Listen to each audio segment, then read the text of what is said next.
د هند سره د پاکستان دښمني ثابته ده. د روان کال په پیل کې د اپریل په میاشت کې ترمنځ مخامخ جګړه وشوه چیرته چې هندوانو د دوی نظامی او غیر نظامی مرکزونه په نښه کړل. نو زه فکر نه کوم چې دا په همغږۍ باندې دي. اما بعد دلته دا دی چې د دوو هیوادونو چې افغانستان اوسنی د طالبانو نظام دی او سرچپه د هندوستان، زه د پراګماټیزم ته ډیره اشاره کوم لګایم په دې بحث کې، یعنی هغه څه چې ممکنه دي په عمل کې په هغې باندې په تکیه باندې دا کار کوي. هغه څه شي دي؟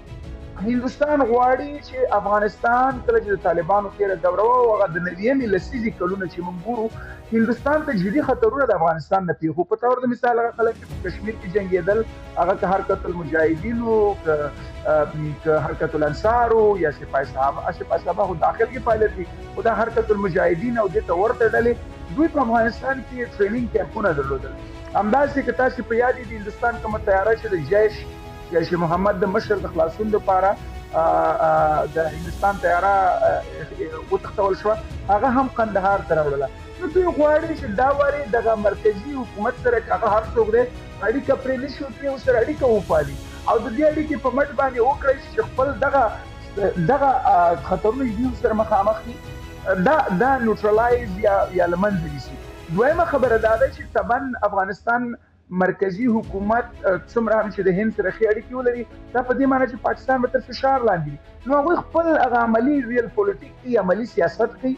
او خپل ګامونه ډېر په هوښیارانه بڼه باندې پورته کوي. که تاسو وګورئ دوی د خپل سفارت هم درچې هغه کچه ډېره ټیټه وه خو فعال یې وساته د سقوط نه وروسته. سرچپه طالبان اړتیا لري چې دوی د نړیوالو سره راشي درشي تمثیل وکړي او د دغه تمثیل په مټ باندې نړۍ ته پیغام ولېږدوي چې ګورئ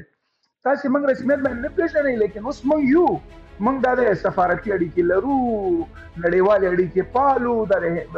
روسیې په رسمیت وپېژنلو، هند راته سفارت تسلیم کړ او دا د دې نښه وه چې یعنی دوی حد اقل په ډیفیکټو شکل باندې غیر رسمي شکل باندې په رسمیت پېژني. یعنې د دوو خواوو هغه د اړتیاو د یو بل سره سر خوړلو او د هغې په مټ باندې د دوی د اړیکې په هماغه تناظر کې د پاللو یوه هڅه ده. دواړه دي. ګورئ د افغانستان او د پاکستان د شخړه چې دا یا د پاکستان لخوا نه مخامخ برید شو، د دې خو تر ټولو هغه اساسي اړخ دا دی چې پاکستان کور دننه د امنیتي ننګونو سره مخامخ دی او هغه امنیتي ننګونې د دوی دا ادعا چې موږ د نړۍ تر ټولو حساس او پیاوړي استخباراتي هیواد یو، پوځي هیواد یو، پوځي امکانات مو ډېر دي. دغه ادعا تر سوال لاندې راولي چې هره ورځ وګورئ چې پوځي افسران د هیواد په بېلابېلو برخو. بل دا دی چې داخل کې د پی ټي آی او نورو مدني حرکتونو لکه د پښتون ژغورنې غورځنګ دی یا مثلا د کشمیر یکجهتي کونسل دی چې په آزاد کشمیر کې د دوی په ژبه باندې یا د پاکستان تر مدیریت لاندې کشمیر کې د پوځ او د نظام ضد هغوی خوځښتونه د څو کاله مدني فعالیت درلودلی. د بلوچستان د مهارک بلوچ یکجهتي کمیټې په نوم باندې دوی یوه ډله لري، د هغوی فعالیتونه دي. دغه سیاسي انتشار د دې ټولو نه د خلکو مخ اړول باندري دښمن سره یا هغه جوړ کړل شوي دښمن ته وړاندې کولو سره دوی ته دا زمینه مساعدېږي چې خپل ولس یو نریټیو ولري او د ولس احساسات د پوځ په ملاتړ باندې راوپارئ. نو یو خو اساسي خبره دا ده 100%. زه تاسو ته وایم چې د مخکې چې هندوستان په پاکستان باندې برید وکړ او د پهلګام کې چې کوم برید په ولسي وګړو باندې شوی او د هغې په ځواب کې چې دوی حمله وکړله، د هغې نه مخکې د پوځ وضعیت ډېر خراب و. په ولسي کچه باندې خلکو په رسمي او غیر رسمي ناستو کې، په پبلک کې، په مطبوعاتو کې دوامداره پوځ ته بد رد ویل او دا د پاکستان د پوځ د پاکستان د ټول تاریخ په اوږدو کې لومړی ځل و چې په دومره لویه کچه باندې خلک د ده مخالف وو. خو لکه کله چې هند په دوی باندې حمله وکړله، ټول مخالفتونه یوې خواته شو او ټول ولس د دوی په ملاتړ باندې ودرېده. دوی ته د یو څه اخیستو چانس ورکړ. اوس په منځمهال کې دوی په دې پوهېږي چې سره د دې چې په ټي ټي پي باندې دوی پانګونه وکړه او د دې نه استفاده وکړه. زه تاسو ته ویلی شم تاسو پاکستاني مطبوعات کې وڅارئ، زه دوامداره څارم. هلته مثلا ما وړمه ورځ یو استاده ده د سواس پوهنتون د انګلستان، هغې ویلې چې ما ته د ایسای کسانو ویلې د پولیسو د دې خلکو چې موږ د طالبان ونیسو، تحریک پاکستاني طالبان وایي پوځ راشي ایسای راشي رانې اخلاص کړي پرېږده غرض سره مه کوه یا همداسې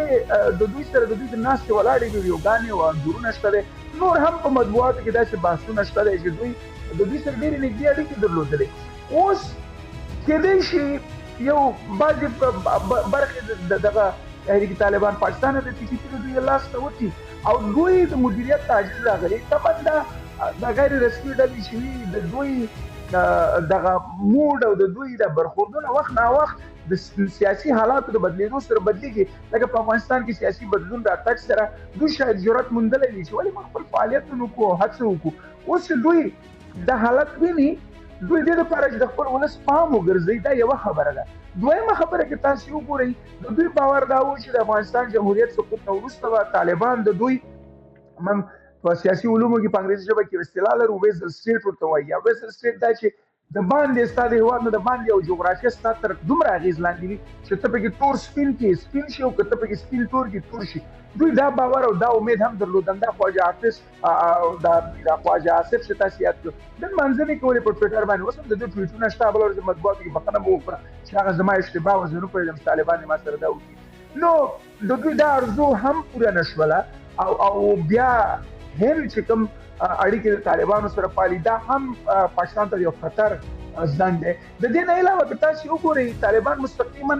د هیوادونو سره اړیکې پالي د بیلګې په ډول دوی د چین سره مخامخ خبرې کوي اوس سره اړیکه لري دا پاکستان نه غواړي پاکستان غواړي د دې طریقه دا مدیریت شي لکه تیر موږ تاسو دغه 15 کاله د مجاهدینو دراتګ نو حتی د مجاهدینو راتګ نه مخکې په اتیايي ملتي کې چې کله د جنیوا مذاکرات کېدل نو د افغانستان د جهادي ډلو په استازیتوب به همیشه صاحبزاده یعقوب خان او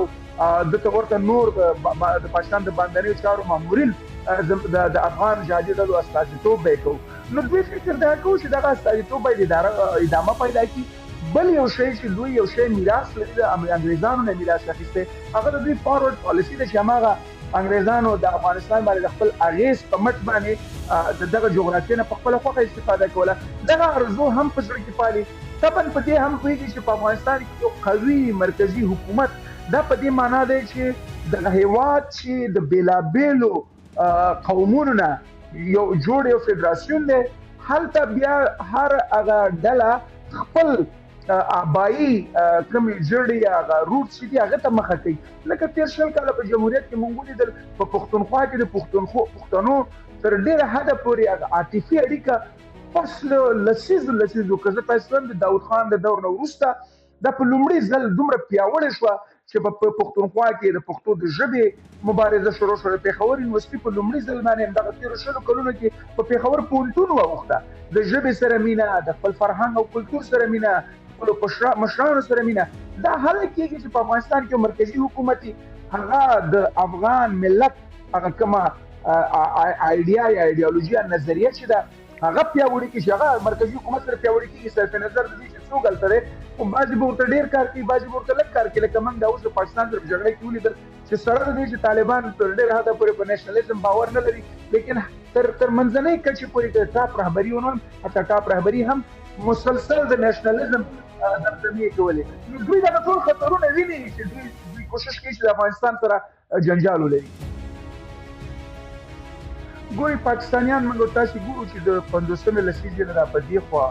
دوی د خپل ستراتیژیک موقعیت په خبره باندې استفاده کړې کله چې سړی جګړه و موږ تاسو ولیدل چې د سړی جګړې نه مخکې کوم دغه جغرافیه موږ تاسو د انګریزانو په زمانه کې ګورو دا چې اوس پاکستان دغه موقعیت د انګریزانو لپاره ډیر مهم و چې دغه منطقونه چې د هندي پنجاب دغه زمانه اوس نیمه برخه د پاکستان پنجاب ده او همداسې د پښتونخوا سیمه چې دوی ورته انګریزانو نورث ویسټ فرنټیر پروvince ویلې له دغه مناطقونه د دغه جغرافیونه دوی د روس سره چې هغه زمان کې زاري روس سره دوی رقابت درلود په نړیواله کچه باندې خو په سیمه کې په ځانګړې توګه باندې دوی همدغه منطقونه مخ ته وړله نو دا جغرافیه دغه وخت نه ستراتیژیک حیثیت لري بیا دویمه مرحله د سړې جګړې وه چې بیا هم پاکستانیانو خپل دغه هیواد امریکایانو ته په واک ورکړ ما په ډیرو مرکو کې دا یادونه کړې ده ذوالفقار علي بټو پخوانی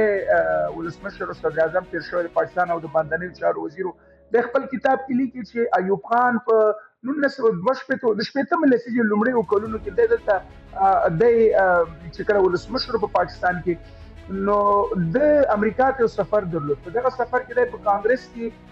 خپل وینا پر مهال وایي چې د آزاد نړۍ یعنی هغه هیوادونه چې د امریکای سره یا د غربي بلاک سره سرخوري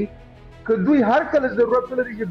په دغه سیمه کې فعالیت وکړي زموږ جغرافیه بلا قید و شرط پرته له کومې اجازې یا غوښتنې تاسو ترې استفاده کولی شي. دا هغه باورونه دوی ټینګ کړي دي. اوس بیا ځلې د دوی د موقعیت جغرافیایي موقعیت ستراتیژیک حیثیت په داسې بڼه باندې خپل کړی دی چې امریکا د چین سره په رقابت کې ده. په شرقي اسیا او د سویلي اسیا له اړخه هیوادونو کې خپل شتون پیاوړی شته دی. لکه تاسو مخکې د سویلي کوریا یادونه وکړه، هلته د امریکایي پوځونه میشت دي. فلیپین کې هلته اډې دوی لري. د تایلند سره ډېرې ژورې اړیکې لري. ویتنام سره خپلې اړیکې رغولې دي او هغوی سره د سوداګرۍ په مټ باندې د خپلو اړیکو ټینګولو په پسې روان دی. نور هیوادونه هم دي چې هغوی سره دوی خپلې اړیکې ټینګوي. پاتې کېږي غربي چین چې هغې کې افغانستان، پاکستان دا سیمې راځي او دلته دوی ضرورت لري یو ملګري ته، یو دوست هیواد ته، یو ستراتیژیک ملګري ته، دوست ته خو نه، چې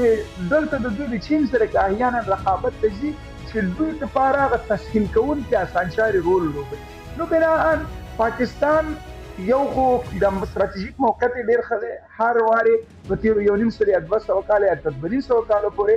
دې داسې یو حیثیت درلودلی دی چې دې ته نړیوالو اړتیا درلوده په نړیوالو رقابتونو کې. خو بیا په عین حال کې دوی توانېدلي دي چې د خپلې جغرافیې نه ډېره سمه استفاده وکړي، د ستراتیژیک موقعیت په ستراتیژیکه بڼه وکاروي. له بده مرغه افغانستان هم شاید په تېرو همدغه مهال چې پاکستان استفاده کړې موږ هم دا چانس درلود خو موږ نه یو توانېدلي. هغې وجه دا وه چې موږ تاسې ډېر آیډیالست سیاست کړی دی په ځای د دې چې مثلا خپلې جغرافیې نه هغه ریالیست استفاده وکړو، پراګماټیک برخوردونه وکړو، د نړیوال سیاست سره آیډیالست برخوردونه مو کړي دي او د هغې له وجې نه موږ نه یو توانېدلي چې دا کار وکړو. نو زه تاسو سره موافق یم چې پاکستان هم هممهاله هم د چین او هم د امریکې سره سرخوري. خو یو تشویش چې نړیوال شنونکي او زه د نړیوالو زده کړو د زده کوونکي په توګه باندې نړیوالو چارو څارونکي په توګه باندې ګورم هغه دا دی چې فکر کوم چې پاکستان ورو ورو داسې یو حالت ته اوس داخليږي چې شاید دغه توازن ساتل ورته ډېر اسانه نه وي. ولې چې چینایان هم خو ویدلې دي خپل استخباراتي نیټورکونه او شبکې لري د پاکستان په داخل کې. امریکا خو پاکستان اوس په مکمله توګه باندې پیژني. نو بناءً اوس د دې نه اخواته دغه توازن ساتل او د دغه مدیریت کول فکر کوم د یو داسې پاکستان لپاره چې داخلي انتشارونو سره مخامخ دی، اقتصادي ننګونو سره مخامخ دی، یعنی د دوی د مهارت نهایت تر ټولو حساسه مرحله ده او د دوی د مهارت امتحان دی که زه داسې وایم. نو وکتل شي چې دوی دغه توازن څنګه ساتي چېرته چې دوی د امریکې سره هم خپلې اړیکې پالي، یعنی په دې لنډه تېره موده کې دوی د امریکې ته وړاندیز وکړ چې د فصلي په منطقه کې موږ تا ته بحري اډه درکړو لکه څنګه چې ګوادر یې چینایانو سره قرارداد کړی دی. که دا کار کېږي دا مستقیما چین ځان ته نظامي ننګونې په توګه ګوري او طبعا چې هغوی 15 نه تر 15 میلیارده پورې کومه پانګونه چې پاکستان کې کړې ده د هغې په مټ باندې پاکستان باندې فشار راوړي چې کاکا ته څه کوې. نو زه فکر کوم د دوی دغه مهارت چې لسیزې دوی ته ګټه رسولې ده اوس یو ډول ننګونې سره مخامخ ده. وکتل شي چې دوی بیا ځلې څنګه کولی شي چې پراګماټیکو برخوردونو یا عملی سیاست په مټ باندې ریل پولیټیک په مټ باندې دلته خپل هغه حیثیت او د هیواد ساتنه او پالنه څنګه کوي.